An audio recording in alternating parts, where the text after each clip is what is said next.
অকলে থাকোঁ আৰু বিশ্বনাথত মই অকলে থাকোঁ আৰু সেই বিশ্বনাথত মোৰ মা থাকছিল, এতিয়া আৰু মা নাই। মা কেইদিনমান আগত ঢুকালে, বহুত বেয়া লাগে।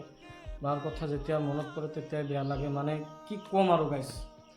তাৰমানে আগত যেনেকুৱা মা আছিল নাই সেই বিশ্বনাথত মা আছিল আগত মানে বহুত ভাল লাগছিল যে মাৰ লগত কথা পাতি একেলগে ঘুমাইছিলোঁ।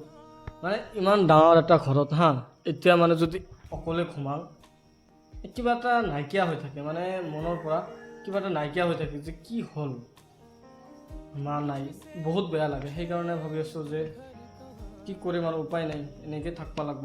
সেইকাৰণে তো সেই দোস্তো welcome to my Wasim blog. মোৰ নাম ৱাছিম আকৰাম আৰু আপোনালোকে চাই আছে ৱাছিম ব্লগ। তো আজি মানে মই আপোনালোকক আমাৰ ঘৰটো দেখাম, মানে কেনেকুৱা। এইটো হয় আমাৰ ঘৰ আৰু ইয়াতে মানে মোৰ মা আছিল আৰু এতিয়াতে মই থাকোঁ, মানে এতিয়াও থাকোঁ, মই এতিয়াও থাকোঁ আৰু কি। তো বৰ্তমান মোৰ মাতো নাই, আপোনালোকে জানে। সেইকাৰণে মই এতিয়া মানে অকলে হৈ গৈছোঁ, মানে চাওক, মানে অকলে থাকোঁ আৰু বিশ্বনাথত মই অকলে থাকোঁ আৰু সেই বিশ্বনাথত মোৰ মা থাকছিল, এতিয়া আৰু মা নাই। মা কেইদিনমান আগত ঢুকালে, বহুত বেয়া লাগে।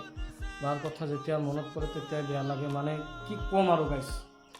তাৰমানে আগত যেনেকুৱা মা আছিল নাই সেই বিশ্বনাথত মা আছিল আগত মানে বহুত ভাল লাগছিল যে মাৰ লগত কথা পাতি একেলগে ঘুমাইছিলোঁ।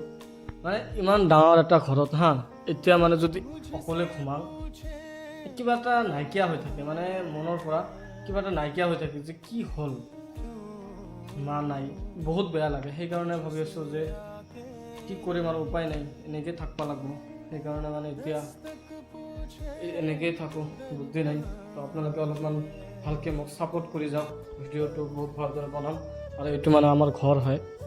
এয়া চাওক, মই আপোনালোকক আমাৰ চিম্পুল এটা ঘৰ দেখাই দিলোঁ। আৰু এইটো মানে আমাৰ চৰকাৰী ঘৰ যে আছিল, হিমন্ত মামাই চৰকাৰী ঘৰ যে দিছিল, হিমন্ত মামাৰ ঘৰটা এইটো দিছোঁ। আৰু এইটো বাৰাণ্ডা দিছোঁ, এতিয়াও মানে হেৰি কৰা নাই, এতিয়া মানে এই পাকা কৰা নাই। এইটো যেনেকৈ পাকা গছৰ পৰা এইটো পাকা গছ। আৰু গাইছ, মানে আমাৰ কঁঠাল গছত চাওক না, মানে পূৰা কঁঠাল ধৰিছে। এইটো চাওক, মানে পূৰা কঁঠাল ধৰিছে। মানে আজিও এটা খালোঁ, এনেকুৱা কথা, মানে আজিও এটা খালোঁ কঁঠাল।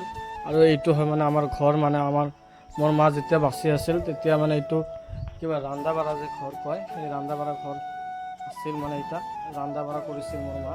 এতিয়া মানে এই ঘৰটোত মানে মাহত একদিনকৈ যোৱা হয়, তাও নহয় মানে এতিয়া মানুহ নাই না, কেনেকৈ যাম আৰু বৰ্তমান ওলালোঁ এতিয়া দোকান যাবৰ কাৰণে। ফাইনেলি গা পা ধুলোঁ, মইতো অকলে থাকে আপোনালোকে জানে গাইছ। ফাইনেলি গা পা ধুলোঁ, গা পা ধোৱাৰ পিছত এতিয়া মই যাম আৰু এতিয়া মানে এইটো খুৰাৰ লগত, মানে মালিকৰ মই যাতে দোকান দিওঁ তাতে মালিক আছে, মালিকে কৈছে যে এটা কঁঠাল লৈ আহিবি, কঁচা কাঠৰ। এইটো কঁচা কাঠৰ লৈ গৈছোঁ, এতিয়া লৈ যাই দিম। এতিয়া মানে ঘৰটো তালা দিওঁ আৰু তালা দি পিনে যাওঁ আৰু আমি। আপোনালোকে চাই থাকক ভিডিঅ'টো বহুত ভালদৰে, বহুত ভাল লাগিব। আৰু মোৰ গাড়ী চাওক না, এয়া চাওক মোৰ গাড়ী তাতে থৈ দিছোঁ। আৰু আপোনালোকে ভিডিঅ'টো বহুত ভালদৰে চাই থাকক, বহুত ভাল লাগিব। আৰু ফাইনেলি ওলালোঁ মানে দোকান যাবৰ কাৰণে। আজিৰ কাৰণে এইখিনিকে, বাই বাই, নেক্সট ভিডিঅ'ত দেখা হ'ব গাইছ।